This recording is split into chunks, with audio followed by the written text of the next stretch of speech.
사람은 할 수 있는 일보다 못하는 일이 훨씬 더 많습니다. 특히 남들은 잘 하는데 나는 못하는 것이 들어 있습니다.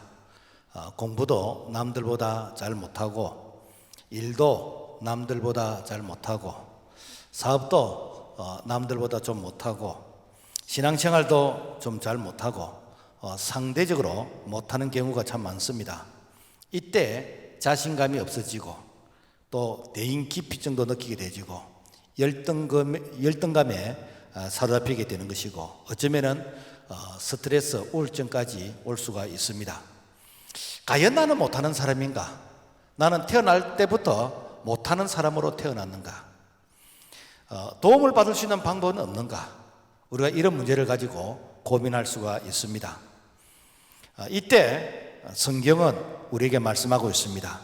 로마서 8장 16절, 이와 같이 성령도 우리의 연약함을 도우시나니, 성령님은 우리가 연약하다, 우리가 부족하다라고 고백하는 자들을 도와주신다라는 것입니다. 성령께서 도와주시겠다고 하는데도 불구하고 내가 그 도움을 거절한다면 나는 자연 은총으로 살아가야 됩니다. 자연 은총은 뭔가 하면 내가 할 수 있으면 할 수 있는 것이고, 내가 못하면 좌절하고 낙심하고 절망하는, 바로 이것이 자연의 은총인 것입니다. 그렇지만은 성령께서 도와주시는 그 은혜, 능력을 체험하게 되지면은 우리는 특별 은총, 보이지 않는 손이, 보이지 않는 힘이 밀어주시고 끌어주시고 동행하시는 그런 은혜를 체험하게 되어집니다. 오늘 우리는 성령님의 도우심을 받아서 내가 못한다고 못하는 것이 아니라 성령 하나님께서 동행하시고 밀어주시는 그런 은혜를 우리 모두가 경험할 수 있기를 주님의 이름으로 부탁을 드립니다. 첫째, 이 성령이란 어떤 분인가? 특히 오늘 본문에서 보혜사 성령은 어떤 분인가?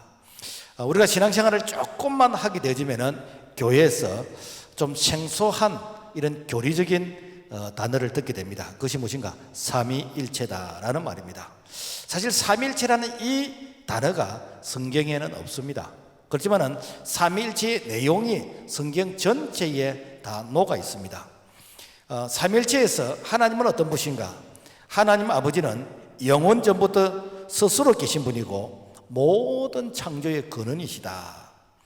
예수님은 어떤 분인가? 예수님은 하나님의 본체이시나 하나님과 동등됨을 여기지 아니하시고 아들의 모습으로서 하나님의 모습을 보여주신 분. 그러니까 볼 수 없는 하나님을 볼 수 있는 하나님으로서 보여주신 분이 바로 예수 그리스도이시다라는 것입니다.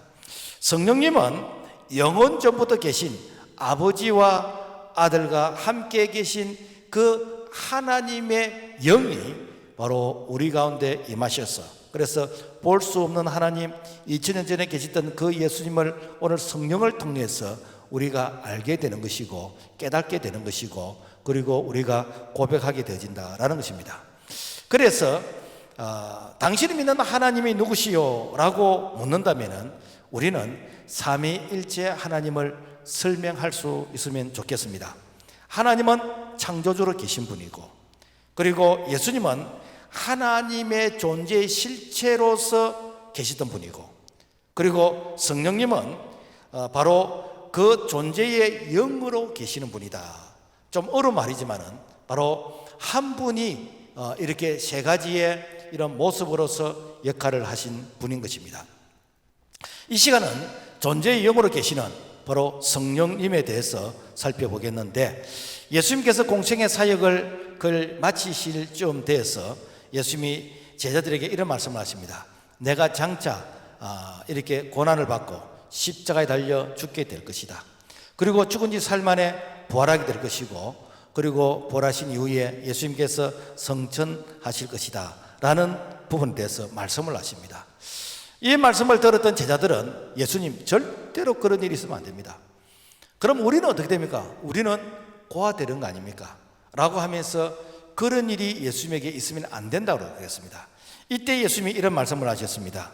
요한복음 14장 16절, 내가 아버지께 구하겠으니 그가 또 다른 보혜사를 너희에게 주사 영원토록 너희와 함께 있게 하리니 내가 너희를 고아와 같이 버리지 아니하고 너희에게로 오리라. 여기서 또 다른 이 말은 우리 말의 어감은 서로 같지 않은 어떤 것이라는 그런 어떤 뉘앙스로 들리게 됩니다. 그런데 이 말의 좀 원어적인 뜻은 뭔가 하면은 똑같은 것 중에 다른 하나. 그러니까 영어로 different가 아니고 another라는 그런 의미인 것입니다. 예수님과 동일하시지만은 다른 모습의 이게 영으로 오신 분이 바로 보혜사 성령이시다라는 것입니다. 그래서 이 보혜사 성령은 2000년 전에 계셨던 예수님을 오늘 우리가 만나본 적도 없고 우리가 예수님의 어떤 육성을 들은 적도 없지만은 그 2000년 전에 육신의 모습으로 계셨던 그 예수님을 오늘 우리가 타임머신을 타고 2000년 전 예수님 앞으로 우리를 인도해서 그분의 하신 말씀이 우리가 믿어지는 것이고 깨달아지는 것이고 이것이 우리에게 신앙의 고백이 되도록 도와주시는 우리 곁에서 보호하시고 위로하시고 도와주시는 분이 누구신가? 바로 그리스도의 영, 바로 또 다른 보혜사 성령님이시다라는 것입니다. 그래서 예수님이 계실 때는 시공간의 한계를 받았기 때문에 먼 곳에 있는 사람들이 예수님을 만나지를 못했습니다. 볼 수가 없었습니다. 그러나 지금은 전 세계 사람들이 예수님을 만날 수 있고 볼 수 있거든요. 바로 이것이 무엇인가? 보혜사 성령님 때문이다 라는 것입니다. 그래서 요한복음 16장 7절 말씀 보면은 내가 떠나가는 것이 너희에게 유익이라 진리의 성령이 오시면은 그가 너희를 모든 진리 가운데 인도하시리니. 그래서 진리의 성령, 즉 이렇게 보혜사 성령께서 오시게 되지면은 그분께서 2000년 전에 육신의 모습으로 계셨던 그 예수님을 우리가 만날 수 있는, 그리고 그분을 말씀을 우리가 깨닫고 또 우리가 믿음으로써 신앙의 고백을 할 수 있는 바로 그런 은총이 보혜사 성령을 통해서 우리에게 주어진다라는 것입니다. 그래서 그 약속한 성령이 바로 오순절날 예수님께서 부활하시고 성천하신 50일 될 그때에 마가다라 방에 충만하게 임함으로 말미암아, 그래서 예수님을 실제로 보지 못하고 그리고 예수님의 말씀을 육성으로 듣지 못했던 사람들이 순교하면서까지 예수의 증인이 될 수 있던 그 비밀이 어디 있습니까? 바로 보혜사 성령님의 이 도우심을 통해서 가능했다라는 것입니다. 그래서 성령은 바로 인격의 영으로서 지정의를 가지고 계십니다. 그러니까 그분은 우리의 과거를 아시고 현재를 아시고 우리의 미래를 아시고 뿐만 아니라 그분은 감정을 가지고 계시기 때문에 우리와 함께 아파하시고 우리와 함께 기뻐하시고, 뿐만 아니라 그분은 우리가 하나님의 말씀을 불순종하게 되어지면 탄식하시면서 또 미워하시기도 했다가 또 회개하면 기뻐하시기도 하는 바로 그분이 우리 곁에서 또 우리 안에서 우리를 통해서 일하시는데 바로 보혜사 성령이시다라는 것입니다. 그러면 이 성령은 누구를 도우시는가? 오늘 26절 말씀 보면은 성령도 우리의 연약함을 도우시나니, 성령은 우리의 연약함을 도우신다라고 말씀하고 있습니다. 하나님은 자신이 연약하다고 하는 자들은 어디든지 누구든지 가서 도와주십니다. 반대로 나는 연약하지 않다, 나는 하나님의 도움이 필요 없다, 나는 기도하지 않아도 된다, 그야말로 나는 똑똑하니까, 나는 경험이 많으니까 내 문제는 내가 알아서 할 수 있어 라고 하는 사람, 이런 사람은 절대로 안 도와주십니다. 바로 우리가 이것을 갖다 교만이라고 하죠. 교만의 특징이 무엇인가? 하나님의 도움을 구하지 않는, 즉 기도하지 않는 자의 그런 모습이다라는 것입니다. 사도 바울은 당대에 아주 대단한 분입니다. 상위 1% 이내에 드는 그런 아주 대단한 분입니다. 그래서 세상적으로 볼 때는 정말 대단하고 강하고 그야말로 아실 것이 하나도 없는 그런 참 어떤 능력이 있는 사람이지만은 이분이 부활하신 예수님을 만난 이후로부터는 늘 자기는 죄인 중에 괴수이고 자기는 늘 약한 자라고 이렇게 고백을 했습니다. 그래서 고린도후서 12장 9절에서부터 말씀 보면은 이는 내 능력이 약한 데서 온전하여짐이라 하신지라. 그러므로 내가 그리스도를 위하여 약한 것들과 능력과 궁핍과 박해와 곤고를 기뻐하노니 이는 내가 약한 그때의 강함이라. 그러니까 이 사도 바울은 세상적으로 세상 사람들이 바라볼 때는 위대하고 대단한 사람이었지만은 이 바울이 하나님 앞에서는 자기는 부족한 자이고 약한 자이고 자기는 늘 하나님 떠나면 살 수 없는 이런 사람이라고 고백할 때 하나님께서 그 바울을 통해서 위대한 역사를 일으키셨던 그런 하나님 앞에 쓰임받는 그런 놀라운 이 도구 통로가 되어졌다라는 것입니다. 그래서 연약하다고 고백한 사람은 내가 아무것도 못하는 사람이 아니고, 연약하다고 고백하는 사람은 하나님께 기도하는 사람인 것입니다. 하나님의 뜻을 구하기 위해서 내가 말씀을 사모하고 내가 말씀을 가까이 하는 자인 것이고, 바로 이런 자들은 하나님의 은총을 받기 위해서 예배를 성령과 진리 안에서 사모하는 자들이고, 그러니까 이런 자들은 늘 하나님께 가까이 가기 위해서, 마치 이렇게 하나님 앞에서 또 하나님의 곁에서 또 이렇게 좀 사랑하는 사람 앞에서 뭐 이렇게 스킨십을 나누고 비비고 싶은 그런 마음처럼 늘 하나님을 가까이 하는. 그래서 시편 73편 28절의 말씀 보면은 하나님께 가까이함이 내게 복이라. 시편 37편 4절 여호와를 기뻐하라 그가 너 마음의 소원을 이루어 주시리라. 그래서 하나님을 가까이 한다는 게 무엇인가? 이것이 바로 나는 부족하기 때문에 하나님이 도우셔야 됩니다 라는 이런 마음으로서 늘 하나님을 가까이 하는, 이것이 바로 복이다 라는 것입니다. 가끔 우리는 성령을 오해할 때가 덜 있습니다. 뭔가 하면은 내가 열심히 하지 않아도, 내가 열심히 공부하지 않아도, 내가 열심히 일하지 않아도, 내가 뭐 신앙생활 대충 해도 내 기도 많이 하면 된다 라고 하면서, 그러면서 기도만 하는 것, 그것은 성령을 잘 이해를 못하는 것입니다. 성령은 어떤 분인가? 우리가 하는 일을 뒤에서 밀어주시는 것이요. 학생이 공부할 때 공부하면서 도움을 구하는 거예요. 그러면 지혜를 주시는 것이고, 이렇게 근로자가 일을 하면서 도움을 구합니다. 그러면은 이렇게 은총을 베푸시는데 참 보이지 않는 손이 밀어주시고 끌어주시고 동행해 주시고, 그러니까 내가 이렇게 성령의 도움을 구하는, 내가 못한다고 내가 포기하고 낙심하는 것이 아니라 보이지 않는 손이 밀어주시기 때문에 내가 못한다고 내가 포기하는 것이라 주께서 함께 하심으로 말미암아 능치 못함이 없는 그런 은혜를 경험해 갈 수 있다라는 것입니다. 어떤 신학교 신학생이 시험 기간이 되어졌는데 열심히 기도했습니다. 열심히 기도하고, 그런데 기도는 열심히 했지만은 공부는 안 했어요. 그러니까 시험지를 받아보니까 검은 것은 이렇게 문제 질문이고, 그리고 답은 보이지를 않고, 그래서 질문마다 뭐라고 적은가? 성령님은 아신다. 질문마다 성령님은 아신다. 성령님은 아신다. 그래서 교수님이 이 시험지를 딱 받아놓고 보니까 성령님은 아신다. 맞는 말이요. 그래서 뭐라고 채점했는가? 성령님은 아신다 100점, 니는 모른다 빵점. 여러분, 오늘 우리가 그런 존재란 것이에요. 우리가 자신의 부족을 알면은 내가 기도하면서 열심히 하는 것입니다. 기도하면서 도움을 구하는 것입니다. 그러면 어떻게 되는가? 주의 손이 플러스 알파가 되어주시는 것이요, 주의 손이 밀어주시고 끌어주시는 것이요. 오늘 우리는 정말 이 성령님의 도움을 통해서 내가 못한다고 포기하는 자가 아니라 성령 그분께서 나를 통해서 위대한 일들을 이루어갈 수 있는 성령의 사람, 하나님의 사람, 믿음의 사람이 될 수 있기를 주님의 이름으로 부탁을 드립니다. 자, 성령은 누굴 도우시는가? 연약한 중에서 구체적으로 미련한 자를 도우시는 거예요. 골로새 1장 27절 말씀 보면은 하나님께서 세상에 미련한 것들을 택하사 지혜 있는 자들을 부끄럽게 하려 하시고, 여기서 미련하다는 이 말은 뭔가 하면은 하나님의 말씀을 순종하는 것이 세상 사람들이 바라볼 때는 미련하게 보이는 것이요.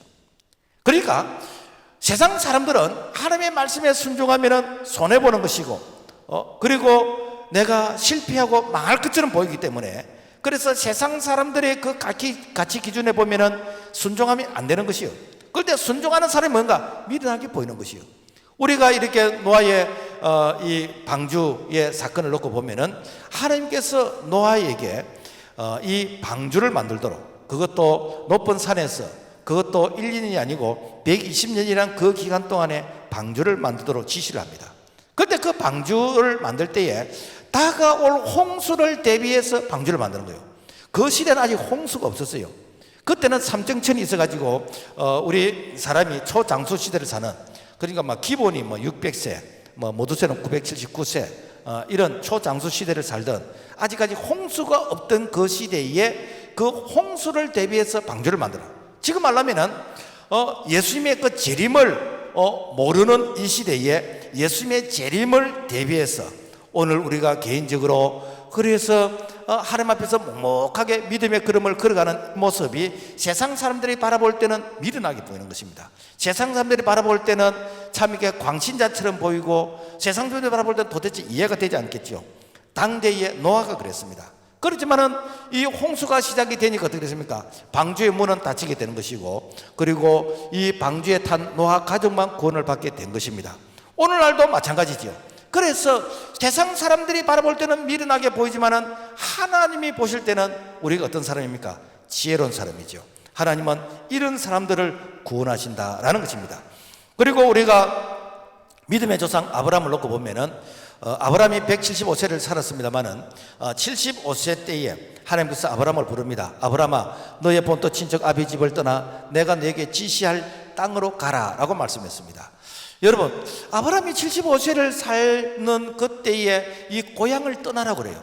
여러분, 그 75세가 되어지면은 아무리 못해도 그 고향에 뭐 이게 집도 있을 것이고, 자기 어떤 뭐 동산이나 뭐 전답도 있었을 것이고, 자기 주변에 뭐 친인척 관계, 이런 많은 참 이런 어떤 그 관계도 뭐 이렇게 맺고 있었을 것이고, 떠난다는 것은 모든 것을 포기해야 되는 것입니다.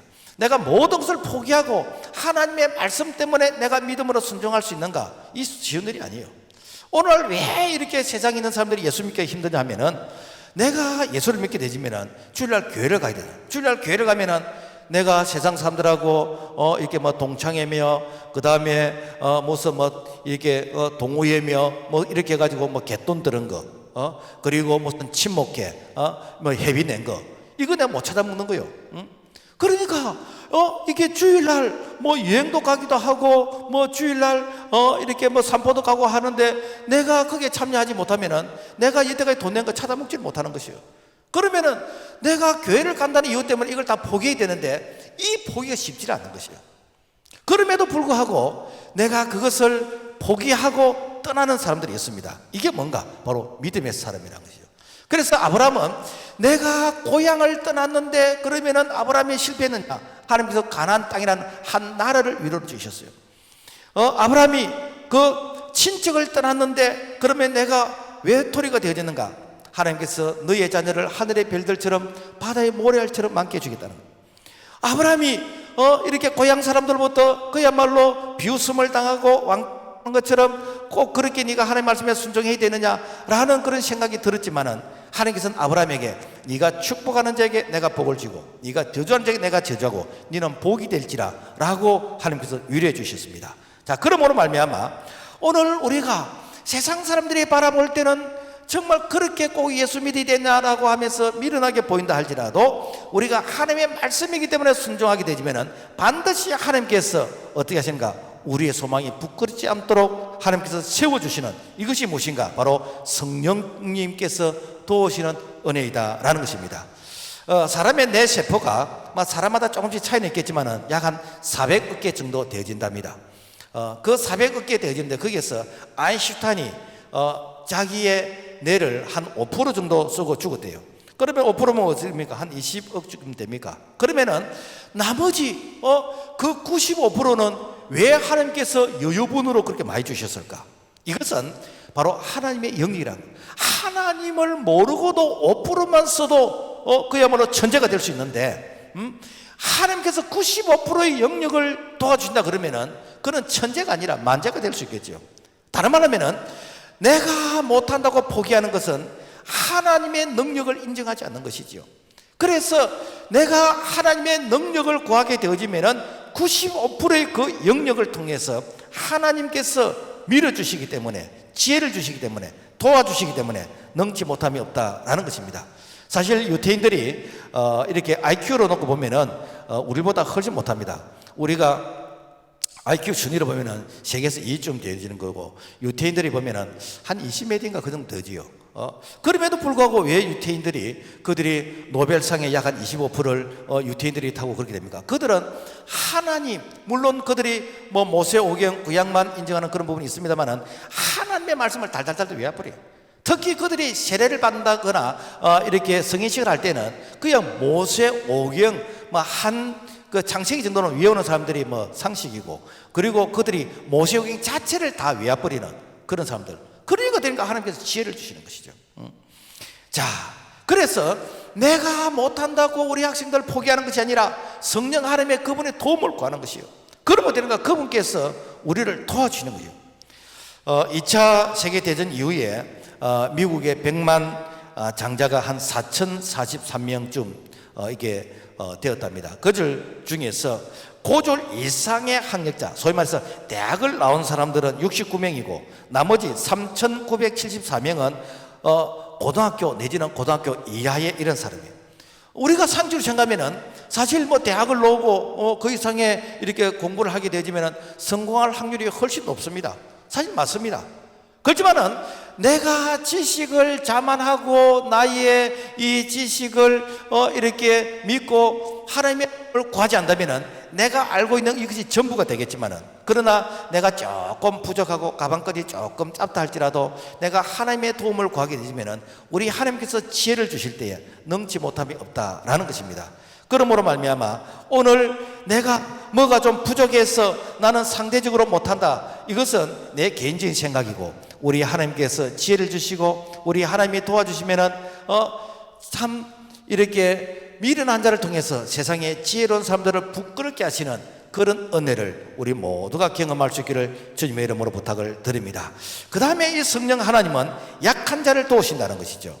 고린도서 1장 27절 말씀 보면은 세상의 약한 것들을 택하사 강한 것들을 부끄럽게 하려 하시며, 그래서 자신이 약하다는 사람들의 특징이 뭔가 하면은 전능자의 도움을 구합니다. 소위 말해서 자기가 뭐든지 할 수 있다는 사람은 절대로 도움을 구하지 않습니다. 그런데 자기가 못하면서도 불구하고 도움을 구하지 않는 사람, 이 사람은 대책이 없는 사람이죠. 자, 우리가 성경에서 다윗을 놓고 보면은 다윗은 이렇게 그 8명의 그 형제 중에서 막내입니다. 그래서 사무엘이 다윗의 집에 와서 하나님께서 이 집에 이스라엘의 2대째 왕을 세우라고 하셨는데 이렇게 아들들을 좀 추천해 보라고. 그러니까 아버지가 다윗 빼고 다 추천했어요. 뭔가 다윗은 뭘 보나 좀 부족하게 보여.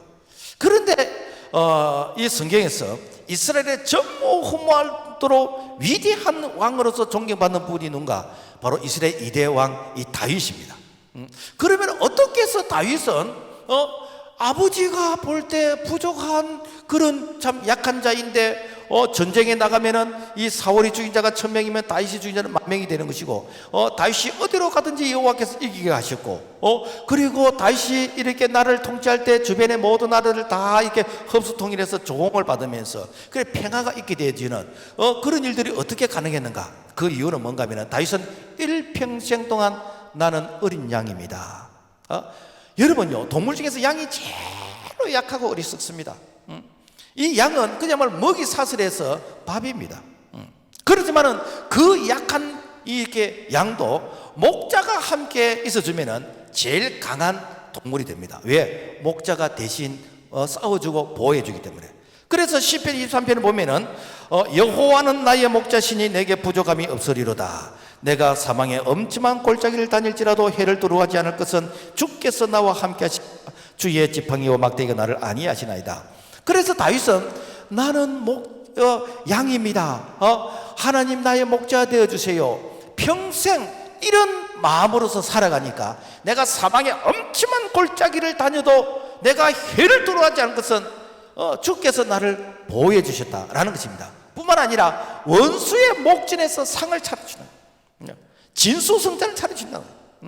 그러니까 봐라, 너희들 나를 갖다가 약하다고 비웃었지, 너희들이 약하다고 나를 가서 놀리고 왕따를 시켰지, 봐라, 하나님께서 이러한 진수성찬의 이런 위로의 축복을 주셨다라고 하면서 많은 사람들이 침을 흘리면서 부러워할 수 있는 그런 하나님의 위로를 받게 되었다라는 것입니다. 우리가 뭐 성경 보면 다 그래요. 모세도 마찬가지예요. 모세가 80이 되었을 때 하나님의 부름을 받습니다. 이때 모세가 120세를 살았습니다만은 말이 어눌하고 그리고 기르기 시하고 그리고 눈도 침침하고, 그러니까 뭘 보나 이 모세는 이렇게 지도자로서는 구비 조건이 안 맞습니다. 그래서 이 모세가 하나님 잘못 찍었습니다. 내 말고 다른 사람요. 그러면서 자기는 부족하다, 약하다는 이유 때문에 늘 사양을 했습니다. 이때 하나님께서 모세를 향해서 화를 내면서 말 잘하는 내가 아론을 옆에 붙여놨다. 네가 기력이 약한 건 내가 알고 있다. 그래서 싸움 잘하는 요사를 내가 준비해놨다 라고 하면서 이 모세가 부족한 부분을 순종만 하면은 하나님께서 옆에서 붙여주시겠다고 다 이렇게 스탠바이 이렇게 다 이렇게 준비해놨어요.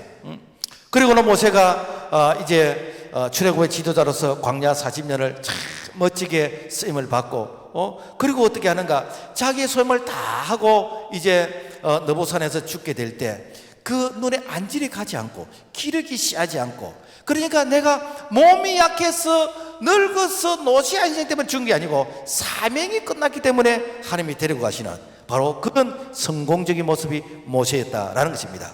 우리가 뭐 요셉도 마찬가지예요. 성경에 보면은 요셉도 11번째 아들로서 참 이렇게 억울하게 형들에게 이렇게 팔려서 인신매매로 팔려가서 미디안 상인에게 가서 노예로서 종으로서 가정에서 열심히 내가 일하고 봉사했는데도 불구하고 내가 억울한 누명을 쓰고 감옥에 가게 되어지고, 그러니까 아무리 형아 불러도 형이 도와줄 수도 없고 아버지 불러도 아버지를 도와줄 수 없고, 내 주변에 그야말로 그 히브리인, 그 유대인은 한 사람도 없는 그야말로 내 혼자서 무인도에 있는 것 같은 그런 혼자의 연약함이 되었을 때, 그때 하나님의 도움을 구하게 되는 것이죠. 내가 억울하게 이런 감옥 생활을 해도 하나님이 나와 함께 계신다. 하나님께서 내게 옛날에 주시던 그 꿈이 반드시 나를 통해서 이루어질 것이다 라고 믿고 끝까지 하나님을 신뢰했을 때에 어떻게 되는가, 애국의 국무총리가 되어지고, 그리고 7년 대흉년이 있을 그때에 그 자기의 그 형들이 이제 그 양식을 사러 왔을 때에 이 요셉이 이런 얘기를 합니다. 창세기 45장 5절, 당신들이 나를 이곳에 팔았다고 해서 근심하지 마소서, 한탄하지 마소서. 하나님이 생명을 구원하시려고 나를 당신들보다 먼저 보내셨나이다. 무엇입니까? 형들은 나를 버렸지만은 하나님은 나를 안 버렸다. 다른 말하면은 내가 정말 약한 정도가 아니고 내가 바닥을 치는 그런 인생을 살았지만은 내가 하나님을 신뢰하고 의지했더니 하나님께서 나를 이렇게 높여주셨습니다. 이것은 당신들이 나를 팔았다고 해서 절대로 걱정하지 마세요. 오히려 하나님께서 우리 형들을 구원하기 위해서 나를 앞서 보내서 이렇게 하셨습니다 라고 고백하게 된 것은 바로 내가 어려운 그런 환경이라 할지라도 끝까지 하나님을 신뢰했을 때 우리 하나님께서 그 위기가 그야말로 축복의 기회가 되어지는 그런 은총을 주셨다라는 것입니다. 뭐 바울도 마찬가지. 이 바울은요, 세상적으로 볼 때는 대단한 사람이지만은 그렇지만은 하나님 앞에서 자기는 늘 약하다고 그랬어요. 그래서 약한 것이 그냥 양심적으로만 약한 것이 아니고 실제 하나님께서 약하게 만들어 버렸어요. 그래서 이 바울은 참 이렇게 회심하기 전에는 스데반을 죽이는 일에 앞장서고 그야말로 강한 자의 큰 표상으로서 씩씩거리는데, 이 담에게서 부활하신 예수님을 만난 이후로부터 눈에 안질이 가버렸어요. 그래서 평생 자기는 좀 남의 도움을 받아야 되는, 글을 쓸 때도 이렇게 대서를 옆에 놓고 글을 써야 되는 이런 행편. 그리고 그때의 그 충격이 너무 커서 이 바울은 트라우마가 있어. 지금 말하면 공황장애고 그래서 어떤 간질병 같은, 그래서 사람들이 많이 모인 이런 곳에 가면은 자기 속에 어떤 트라우마가 이렇게 나타나가지고 어떤 발작을 하게 되잖아. 그러니까 이 바울은 세상적으로 대단한 사람인데 그야말로 하나님 앞에서 자기는 너무 약한 사람이다. 그래서 기도합니다. 하나님, 나는 다른 사람들을 위해서 기도해주면 병이 낫고 죽은 사람이 살아나게 되어지는 이런 놀라운 일들이 일어나는데 왜 나는 이렇게 약하게 살아야 됩니까? 왜 나는 이렇게 사람들로부터 지 머리를 못 깎는다고 이렇게 비웃음을 받으면서 살아야 됩니까? 라고 하면서 기도했을 때에 고린도서 12장 9절, 이는 내 능력이 약한 데서 온전하여짐이라. 그러므로 내가 그리스도를 위하여 약한 것들과 능력과 궁핍과 박해와 공고를 기뻐하노니 이는 내가 약한 그때에 강함이라. 네가 약하다고 네가 이렇게 하소연하지만은 네가 약함을 통해서 내가 너를 마음껏 쓸 수 있는, 네가 하나님의 손에 붙잡히게 되었다. 그래서 네가 너를 통해서 능력이 나타나게 된 것은 너의 약함을 통해서 하나님의 능력이 네게 임할 수 있는 기회가 되었다. 만약에 네가 약하지 않다 그러면 하나님께 기도하겠나? 네가 만약에 약하지 않다고 하면 네가 하나님의 도움을 구하겠느냐?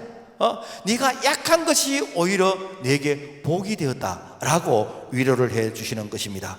그러므로 말미암아 오늘 우리가 뭐 여러 모양으로 비교를 할 때 내가 약하다, 이것 때문에 내가 신세타령하고 이것 때문에 내가 뭐 누굴 원망하고 그리 할 게 아니라, 이 약한 것은 하나님을 의지하는 기회인 것이고, 그리고 하나님이 도울 수 있는 기회이기 때문에 오늘 우리는 약함이 오히려 하나님 앞에 쓰임받을 수 있는 그런 기회가 되기를 주의 이름으로 부탁을 드립니다. 또 성령님은 어떤 사람을 쓰시는가? 천한 것들, 없는 것들을 쓰신다는, 고린도서 1장 28절 말씀 보면은 하나님께서 세상에 천한 것들과 멸시받는 것들과 없는 것들을 택하사 있는 것들을 피하려 하시나니, 그 천한 것들, 뭐 없는 것들. 그래서 성경에 보면은요, 다 천한 사람을 써서 위대한 그런 영광스러운 가문이 되겠어요. 우리가 성경에 보면은 룻은요 이방 여인입니다. 그래서 이 이방 여인이 지금 말하면 믿는 사람의 집에 시집을 왔어요. 그런데 시집을 오면 잘 돼야 되는데, 자기가 시집을 왔는데 시아버지 죽어버리고 남편 죽게 되는 것이고 시동생 죽게 되는 것이고, 세상 말하면 팔자가 센 여자예요. 자기가 들어와가지고 시댁이 완전히 망해버렸어. 그래서 시어머니가 이렇게 이야기합니다. 며느리야, 우리 집에는 대를 이을 남자가 한 명도 없다. 그러니까 이제는 돌싱이니까 네가 다시 친정으로 돌아가라. 다시 돌아가서 네가 이렇게 재혼해서 네 인생 좀 이제 행복하게 살아라 라고 하면서 돌아가라. 그런데 안 돌아가는 거예요. 왜? 어머님이 믿는 그 하나님을 나도 믿고 싶다는 거예요. 그래서 어머니의 하나님이 나의 하나님이 되어지고, 어머니가 가는 곳에 나도 가고, 그래서 죽음이 갈라놓기 전까지는 나를 돌아가라고 하지 마소서. 그래서 이 룻이 어떻게 하는가? 어머니가 믿는 그 하나님 때문에 어떻게 하는가? 소위 말해서 가부가 둘인데 이제 어머니의 그 고향으로 베들레헴으로 돌아옵니다. 자, 뭐 때문에 돌아오지요? 어머니 믿는 그 하나님 때문에. 그 베들레헴으로 돌아와서 아무런 희망이 없는데, 그런데 참 그 시아버지의 친족 이 보아스를 만나게 되는 것이고, 이 보아스로부터 사랑을 받게 되고 이렇게 참 재혼을 하게 되는데, 이렇게 해가지고 오벳을 낳게 되지고, 그 다음에 이 오벳을 통해서 이 다윗의 아버지 이새를 낳게 되지고, 결국 룻은 다윗의 정조모가 되어지고 예수 그리스도의 그 영광스러운 그 족보에 이방 여인 이 룻의 이름이 들어가게 되어졌다라는 것입니다. 그래서 성경에 보면은 뭐 다 그래요. 우리가 기생 라합도 마찬가지입니다. 기생이 어떤 자입니까? 그야말로 참 이렇게 이게 사람들이 함부로 대하는 그런 여자인데, 그런데 이 이스라엘의 정탐꾼이 이제 여리고성에 들어갔을 때 그들을 이렇게 보호해주고, 그리고 이렇게 도피할 때 이렇게 그들을 길을 이렇게 안내를 하면서 그 정탐꾼을 어떤 생명의 위협으로부터 이렇게 지켜주게 되집니다. 그 이유는 뭔가 하면은, 당신들은 당신들 믿는 하나님이 있는데 그 하나님에 대해서 내가 소문을 통해 다 들었다. 당신들이 믿는 그 하나님은 그 애굽에서 그 10가지 재앙을 통해서 바로 왕을 굴복시켰고, 그리고 그 홍해를 육지처럼 건너게 되어졌고, 그리고 낮에는 구름 기둥 밤에는 불 기둥, 하나님께서 만나로서 먹이셨던 그 하나님을 우리는 소문을 통해 다 이렇게 들어서 알고 있다. 여러분, 믿음이 무엇이죠? 믿음이 소문을 통해 듣는 거 아닙니까? 믿음은 들음에서 나고 들음은 그리스도의 말씀으로 말미암니라. 그래서 당신들이 앞으로 이 여리고성을 정복할 것인데, 그 여리고성을 정복할 때 우리 좀 살려주세요 라고 하면서 부탁을 하게 되어집니다. 자, 그래서 나중에 이제 여리고성이 정복될 때, 그래서 이 기생 라합과 그 가족들을 살려주게 되어지는데, 그래서 이 기생 라합을 살려줌을 통해서 이 라합을 통해서 보아스를 낳게 되는 것이고, 그래서 이 기생 라합은 이 보아스의 어머니가 되면서 다윗 왕의 고조 할머니가 되면서, 그러면서 예수 그리스도의 그 족보에 영광스러운 그 족보에 올라가게 되어졌습니다. 누가? 기생이. 왜? 바로 그 이스라엘 사람들이 믿는 그 하나님을 내가 붙잡았기 때문이다 라는 것입니다. 여러분요, 참 성경에 보면은 멸시받는 자, 이게 천대 받는 이런 자들이 참 이렇게 존귀하게 된 자들, 그러니까 내가 신세 타령하지 아니하고 그런 환경 가운데서도 내가 하나님을 신뢰하고 의지했더니 하나님께서 그야말로 이 진흙 속에서 장미가 피게 되어지는 그런 인생을 살게 되어졌다라는 것입니다. 여러분 뭐 서점에 가면은 나는 희망의 증거가 되고 싶다. 그 서진규 씨 그분의 이 자서전 책이 있는데 여러분 한번 우리 자녀들을 읽어보면은 참 많은 부분에 도움이 될 것입니다. 이분은 저 경남 원래 어촌 마을 엿장수의 딸로 태어났어요.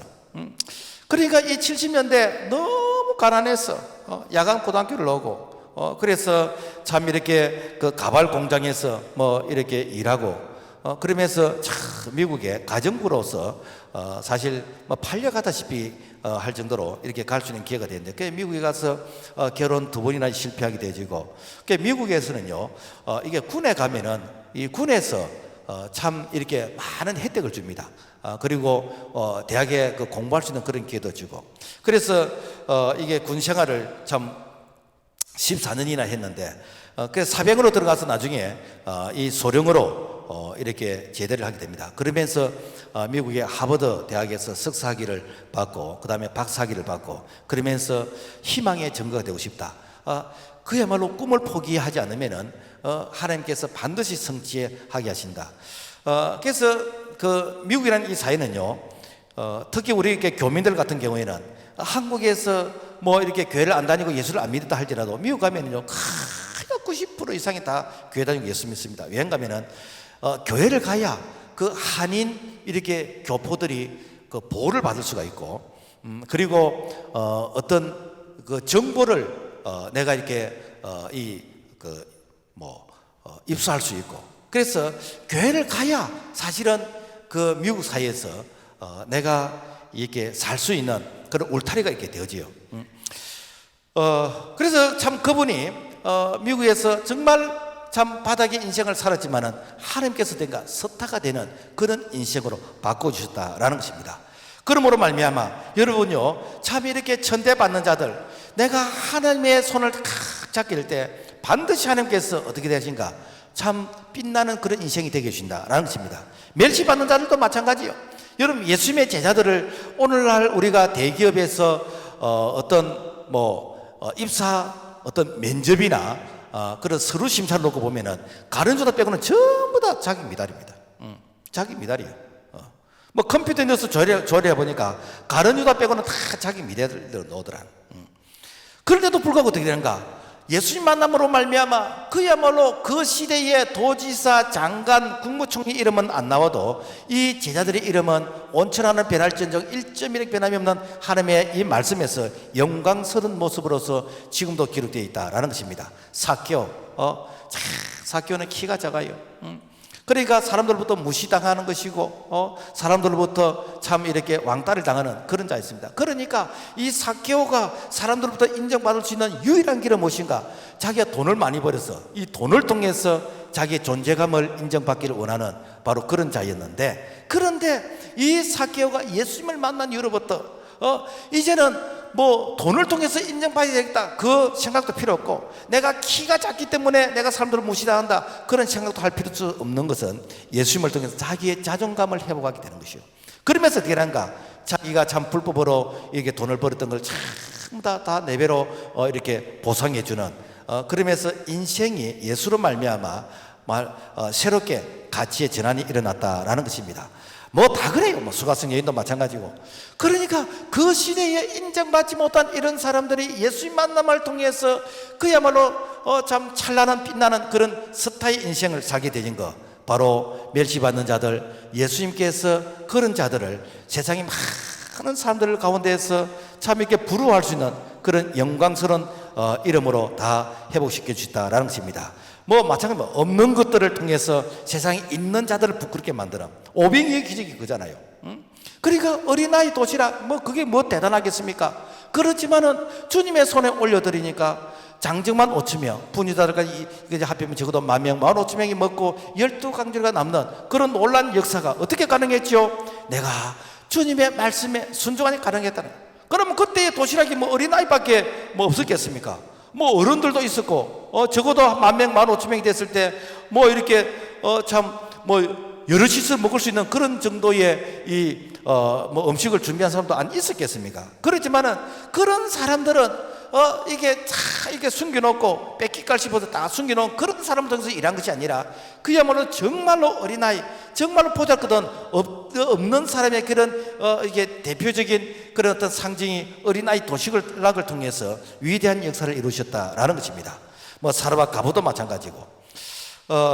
그 유태영 박사, 이번에 여러분 책이 서점에 가면 많이 있는데 이번에 책도 꼭 한번 읽어보세요. 우리 자녀들에게 이런 책을 한번 읽어주면은 꿈을 키우는 일에 많은 도움이 될 것입니다. 이분은 전북 그 임실에서 이렇게 그 머슴의 아들로 이렇게 태어났어요. 그러니까 그 동네에서 초등학교를 놓으면은 지금 뭐 대학보다 더 뭐라 그래야 될까? 여하튼 큰 인물 났다고 할 수 있는 그런 정도가 당시에 초등학교 졸업인 거예요. 그 초등학교 졸업을 했는데 뭐 행편이 어려우니까 뭐 중학교 고등학교 간다는 이거는 꿈도 못 꾸는 것이요. 그래서 서울로 상경을 해서 신문팔이 하고 뭐 구두 닦기 하고 껌팔이 하고 이렇게 해서 야간 고등학교 졸업하게 되어지고 그런 가운데서 자기의 꿈은 무엇인가? 아주 비행기도 한번 타보지 않고 세계에 뭐 어떤 나라가 있는지도 모르는데 나는 저기 유럽에서 잘 사는 나라에 가서 나는 공부하고 싶다. 누가 들으면은 가대망상증이요. 가대망상증. 자기 꼬라지도 뭐 이렇게 주제 파악도 못하는 게 영어도 못하는 게 그런데 자기 유럽에서 공부하겠다. 그래서 참 당시 이게 덴마크와 우리나라가 60대는 아직 수교가 안 됐어요. 그때도 불구하고 어렵게 그러니까 덴마크 무슨 어떤 주소를 알아서 이렇게 한 게 아니고 그 덴마크 어떤 그 대통령에게 보내는 그래서 덴마크 프레지던트 이게 대통령 그 짧은 그 단어로 해가지고 이게 이제 이 편지를 이렇게 보냈어요. 그러니까 구체적인 주소가 없으니까 이게 지금 말하면 청와대로 들어갔어. 그래서 덴마크 국왕이 딱 보니까 세계에서 제일 못 사는 나라의 어떤 한 이렇게 그 소년이 그 덴마크에서 공부를 하고 싶다는 그런 이게 이 편지를 보냈어요. 그래서 거두절미하고 이렇게 장학생으로 초청을 해가지고 그래서 참 덴마크에서 선진화된 그 농업 기술을 배워서 학위를 따가지고 당시 70년대 박정희 대통령이 새마을 운동을 할 때 이론적으로 이것을 다 정립시킨 자가 그 유태영 박사예요. 그리고 다시 37세가 되어서 이스라엘에 가서 그 히브리 대학에 가서 다시 이렇게 또 학위를 받아가지고 그래서 건국대학에 와서 우리나라 농업 그 기술에 선진화된 그런 기술을 보급하는 데 일조하게 되어졌는데 그래서 방송에 나올 때는 뭐 신앙적인 이런 얘기를 좀 상당히 이제 절제하면서 많이 안 하는데 이분이 간증을 한다든지 어디 뭐 세미나 가면은 참 하나님의 얘기를 많이 해요. 하나님께서 나를 이렇게 도우셨다. 하나님께서 참 마을에서 이 머슴의 아들로 이 초등학교만 나와도 괜찮았다고 하는 그런 시대에 그야말로 꿈에 그리던 덴마크에서 공부하고 참 이렇게 이스라엘에서 이렇게 공부해가지고 그 히브리 대학에서 이제 교수로서 있다가 한국에 와서 건국대학에서 교수로 있다가 이제 퇴직하게 되어졌는데 여러분 이게 무엇입니까? 여러분 없는 것을 통해서 세상에 있다고 하는 사람들을 부러워할 정도로 하나님께서 세우시는 바로 성령의 도우심의 그런 은혜이다라는 것입니다. 뿐만 아니라 이 성령은요 전도의 영으로서 전도한 자를 또 없습니다. 여러분 1년에 전도 몇 명 해보셨습니까? 왜 전도가 안 되지요? 그 이유는 딱 하나입니다. 성령의 도움을 구하지라는 거예요. 성령은 전도의 영입니다. 사도행전 16장 6절 성령이 아시아에서 말씀을 전하지 못하게 하시거늘 밤에 환상이 바울에게 보여서 마게도냐로 건너와서 우리를 도우라 하시거늘 그러니까 이 기도하면은요 성령께서 내가 누굴 만나며 그리고 이렇게 어떻게 복음을 전해야 될 것인지 성령께서 인도해 주셔. 그리고 내가 대인 공포증이 있어서 그 사람을 만나서 말을 못한다 할지라도 내가 이렇게 전도 대상자를 놓고 꾸준히 기도하면 되는가 회심의 역사가 일어납니다. 이게 무엇인가? 성령의 역사예요. 사실 우리가 사람 만나가지고 그 사람에게 설득을 시켜서 그 사람 예수 믿게 그게 안 됩니다. 사실 내보다도 훨씬 그 사람이 많이 배울 수도 있는 부분이고 그런데 내가 기도 많이 하면 어떻게 되는가? 성령께서 그 사람의 마음을 감동, 감화, 변화시켜 주시는 것이요. 이게 성령의 역사입니다. 그래서 골도서 1장 18절 십자가의 도가 멸망한 자들에게 미련한 것이요 구원을 얻는 우리에게는 하나님의 능력이라. 그래서 십자가의 이 복음, 이것은요 하나님의 능력만이 그 사람을 변화시킬 수 있는데, 이것이 바로 무엇인가? 기도하는 것이에요. 그래서 여러분요, 내가 전도가 안 된다, 내가 1년에 한 명도 전도 못했다, 이 말은 다른 말 하면은 나는 기도를 해본 적이 없다, 나는 영혼 구원을 위해서 기도를 해본 적이 없다, 부끄러운 것이죠. 여러분, 늦다고 생각되는 지금 우리가 하반기 때 여러분, 이 사람 예수 믿어야 됩니다, 이분이 구원받아야 됩니다, 이분이 주께로 돌아와야 됩니다, 위해서 여러분 기도해 보세요. 성령이 반드시 도우시면서 역사한 줄로 믿습니다. 자, 그렇다면은 이 보혜사 성령은 어떻게 도우시는가? 보혜사 성령은 기도의 영이에요. 오늘 26절 말씀 보면은 우리는 마땅히 기도할 바를 알지 못하나 오직 성령이 말할 수 없는 탄식으로 우리 위하여 친히 간구하시느니라. 자, 여기서 성령만 도우시는 게 아니라 성부 하나님, 성자 예수님도 기도를 도우십니다. 그런데 왜 이 성령을 기도의 영이라 말하냐면은, 오늘 보니까 성령이 말할 수 없는 탄식으로 우리 위해서 친히 간구하신다. 성령은 우리의 속 마음을, 영적 내시경을 넣어서 우리의 마음 상태를 성령이 깨뚫어 보신다. 그러니까 성령이 우리의 마음을 영적 내시경으로 보면서 너 부족하잖아, 지혜 부족하잖아, 지혜가 부족한데 왜 기도 안 하지? 너 건강이 부족하잖아, 왜 이렇게 건강 달라고 기도하지 않지? 너 이렇게 물질적으로 없잖아, 너 생활이 어렵잖아, 왜 네가 기도하지 않지? 네 삶 어렵잖아, 네 그런데도 왜 기도하지 않지? 너 믿음 없잖아, 왜 기도하지 않지? 너 하나님 말씀을 네 안 믿잖아, 너 불순종하잖아, 너 그런데도 왜 기도하지 않니? 그러면 성령이 우리 속에 우리의 마음을 진단해가지고 우리 속에 탄식을 하시는 거예요. 탄식. 이게 뭔가? 성령이에요, 성령. 그러니까 성령께서 우리 마음의 영적인 내시경을 이렇게 찍어서 우리 양심을 향해서 이래도 네 기도 안 할래? 라고 하면서 기도하면은 뭔가 성령이 도우시는 거예요. 그런데 그럼에도 불구하고 배째라 하면서 기도 안 한 사람은 대책이 없는 사람이에요. 대책이 없는. 그래서 성령이 기도 영으로 우리를 도우시는 거예요. 그래서 이 성령이 도우실 때는요, 이미 다 여호와 이래 예배해 놓고 그래 놓고 기도하라 그러는 거예요. 그러니까 다 준비해 놓고 그야말로 믿음의 이 빈 그릇을 가지고 오라는 게, 이게 무엇인가? 성령께서 우리에게 기도하라고 하시는 거예요. 그래서 로마서 8장 27절 말씀 보면은 마음을 살피시니가 성령의 생각을 하시느니 이는 성령이 하나님의 뜻대로 성도를 위해서 간구하심이라. 그래서 하나님의 뜻대로 이미 우리 하나님이 뭘 원하시고 뭘 기뻐하시는지 다 알고 우리 속에 기도할 마음을 주시고, 소위 말해서 기도의 그 생각까지도 이렇게 인도해 가시는데 이름에도 불구하고 기도하지 않는다. 이것은 믿음이 없는 사람입니다. 여러분, 우리가 하루 동안 기도 얼마나 합니까? 뭐 하루 동안 바빠서 못하면은 내가 일주일 중에서도 내가 기도의 양을 내가 채워야 되는데, 최소는 우리에게 기도가 1시간입니다. 1 hour. 마태복음 26장 30절 말씀 보면은 너희가 나와 함께 1시간도 이렇게 깨어 있을 수 없더냐. 목사님, 그 기도라는 그거는 시간 많은 사람들 하는, 우리같이 이렇게 바쁜 사람이 언제 기도합니까? 여러분요, 기도할 마음만 있으면은, 여러분 내가 20분 내가 이렇게 세 분만 해도 1시간 아닙니까? 그러니까 기도할 마음만 있으면요, 성령께서 우리에게 기도할 시간을 참 많이 만들어 주십니다. 왜 내가 기도가 안 되냐면요, 내 열심을 하려고 그래요. 내 열심. 그러니까 내 힘으로 하려고 그러면 어딘가 종교적인 열심이 됩니다. 그러니까 우리가 뭐 금철이라든지 이렇게 이제 기도할 때 보면은 한 10분을 못 해요. 10분은. 앉아서 10분은 기도 못 하는데 밖에 나가서 서 있고 노는 것은 1시간, 2시간을 합니다. 왜 그렇지요? 성령의 도움을 안 받으니까요. 그러니까 내 힘으로 기도하려고 그러니까. 내 힘으로 기도하려니까 기도가 안 되는 것이요. 그런데 성령의 도움을 위해서 기도하게 되지면요, 1시간은 기본인 것이고, 내가 2시간, 3시간을 한 자리에 앉아서 내가 집중해서 기도할 수 있습니다. 왜? 성령께서 계속해서 기도의 마음, 기도의 내용, 기도의 제목을 주시기 때문에.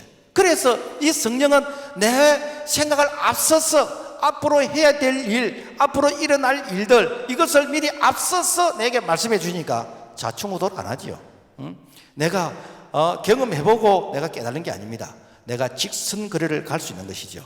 그래서 기도는 하다가 안 해도 한 것만큼 유익합니다. 기도는 쌓이게 되는 것입니다. 그래서 우리가 이 성령의 이 도움에서 기도하게 되어지면요, 성령 그분께서 우리를 친히 기도의 그 오솔길로 인도해 가기 때문에 내가 당해보고 깨달은 것이 아니라 미리미리 준비하면서 걸어가게 되지는 참으로 성공적인 그런 믿음의 삶을 걸어갈 수 있다라는 것입니다. 마틴 루터가 종교개혁을 하면서 나는 하루에 2시간 내지 3시간 기도하는데 내가 바쁜 때는 기도를 1시간 더 늘린다. 왜? 바쁠수록 하나님이 도우시 된다. 그런데 내가 기도하지 않는 날은 그날의 승리는 마귀에게 뺏기는 날이다. 왜? 영적 싸움이요. 여러분, 우리가 신앙생활 한다고 누가 박수 쳐주고 누가 뭐 커피 사주고 밥 사주고 그렇게 합니까? 아닙니다. 우리가 신앙생활을 잘하면 잘할수록 그야말로 우리 곁에서 참 비웃는 사람, 그런 사람들이 점점 많아집니다. 그럼에도 불구하고 내가 선한 영향력을 행사할 수 있는 그 근거 이유는 무엇인가? 내 안에 계시는 성령, 그분께서 나를 통해서 나타나시기 때문에 그렇습니다. 기도의 아버지, 그리고 과의 아버지를 할 수 있는 이 조지 물러 이 목사님은 97세까지 사셨는데 독일에서 과원을 9,975개를 세웠고 5만 번 이상의 기도 응답을 받았습니다. 그래서 이 조지 물러 목사님이 기도 응답을 받을 때 늘 자기가 이렇게 기도할 때는 빌보서 4장 19절 나의 하나님이 그리스도 예수 안에서 영광 가운데 그 풍성한 대로 너희 모든 쓸 걸 채우시라. 하나님 성경에 이렇게 기록하지 않았습니까? 성경에 이렇게 써놓지 않았습니까? 하나님 약속하지 않습니까? 이 약속의 말씀이 나를 통해서 이루어지기를 원합니다. 그러니까 이 빌보서 4장 19절 이 말씀에 이 손가락을 눌려가면서 이게 기도하니까 막 이게 이 장절이 그야말로 글자가 막 피어버려요. 여러분, 이게 무엇입니까? 우리가 하나님 앞에서 기도할 때 그 언약의 말씀, 약속의 말씀 붙들고 기도하는 것이거든요. 그래서 하나님께서 각자 사람마다 주시는 그 레마의 말씀이 다 다를 수가 있습니다. 그래서 하나님 여기 기록하지 않았습니까? 저는 로마서 16절 여러분요 뭐 능력이다. 내가 이 복음을 부끄러워하지 않는 이 복음은 모든 믿는 사람에게 구하시는 하나님의 능력이 됩니다. 돈이 능력이 아니란 거요. 사람이 능력이 아니란 거요. 뭐 다른 주변적인 능력이 아니고 복음이 능력이란 거요. 그래 복음의 말씀을 믿으면은 하나님께서 역사하신다. 이게 우리 교회가 20년 동안 오게 된 그 부흥의 비결이다라는 것입니다. 여러분요, 성경에서 하나님께서 쓰임 받은 사람들 모두 공통의 특징이 무엇인가? 다 기도의 사람입니다. 다른 말하면 무엇인가?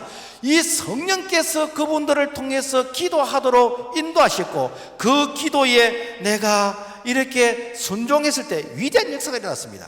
그래서 여러분요, 이 기도는 믿음의 사람만이 기도하는 것입니다. 다른 말로 하면은 믿음 없는 사람은 절대로 기도하지 않습니다. 히브리서 11장 6절 믿음이 없이는 하나님을 기쁘시게 하지 못하나니 하나님께 나아가는 반드시 그가 계신 것과 또한 그가 자기를 찾는 자들에게 상 주시는 이심을 믿어야 할지니라.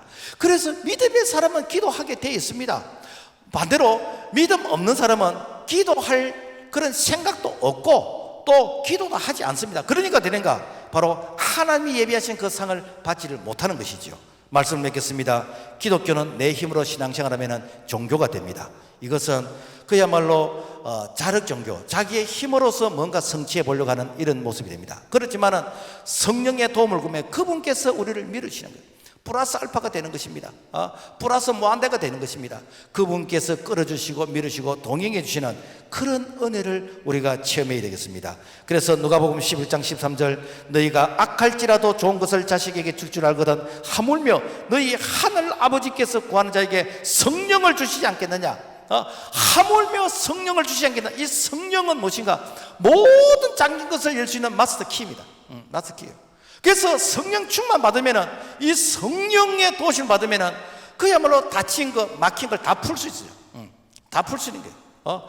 그러니까 성령은 비밀번호가 필요 없습니다. 다 열 수가 있습니다. 그래서 성령을 주시겠다는 것입니다. 오늘 우리가 이 성령의 충만함을 받고 이 성령의 도움을 받아서 그래서 정말 내가 못한다고 내가 낙심하고 좌절하고 절망한 것이 아니라 그분께서 밀어주시는, 끌어주시는, 지혜를 주시는, 도와주시는 그런 은혜를 통해서 우리가 능력 있는 그리스도인의 삶을 살아갈 수 있기를 주님의 이름으로 부탁을 드립니다. 하나님 아버지 감사합니다. 우리를 고아와 같이 버리지 아니하시고 보혜사 성령을 주셔서 성령께서 우리를 도와주시는 그 능력과 그 은혜를 우리 모두가 머리로 아는 것이 아니라 내가 체험하는, 내가 실행할 수 있는 그런 살아있는 믿음이 다 되도록 도와주시옵소서. 예수 이름으로 기도합나이다. 아멘.